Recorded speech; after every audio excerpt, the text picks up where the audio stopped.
विदेशीको चलखेल भनेका छन्। विदेशीको चलखेल हो भनेदेखि नेपालमा भएका सबै इन्टेलिजेन्स निकाय जे छन्, प्रहरी छ, सशस्त्र प्रहरी छ, गुप्तचर विभाग छ, सेना छ, सबै बर्खास्त गर्दै हुन्छ। त्यति पनि थाहा नपाउने हाम्रो सुरक्षा संयन्त्र नेपालमा किन चाहियो? त्यसो भए त्यो क्वेसन चाहिँ किन कसैले पनि उठाउँदैन? राइट होइन, त्यसैको लागि होइन उनीहरूले देशको तलब खाएर बसेको। किन चाहियो त्यत्रो हेभी सुरक्षा संयन्त्र? त्यसो भए त्यति पनि थाहा नपाउनेहरू।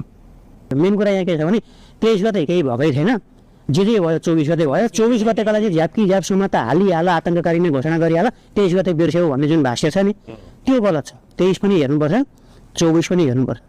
24 को त्यत्रो घटना नेपालका संयन्त्रहरूले थाहा किन पाएनन्?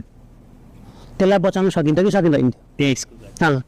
23 मा मान्छे मरे, 24 मा देशका सम्पत्ति जले।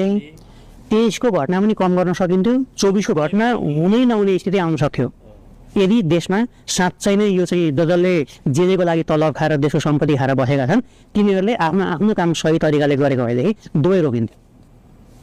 अनि रोक्न नसक्ने आफू अक्षम, अनि दोष लगाएको छ अर्कोलाई।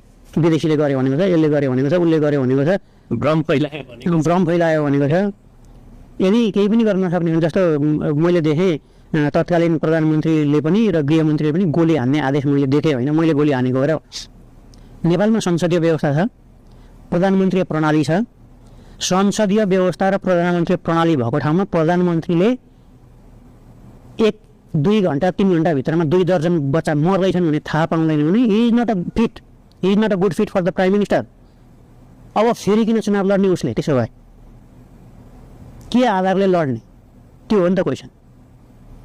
अनि प्रश्न उठाउने जतिलाई विदेशीको गोटी भन्यो, आफ्नो गल्ती ढाकछोप गर्यो, हिँड्यो। त्यही हो नेपालमा।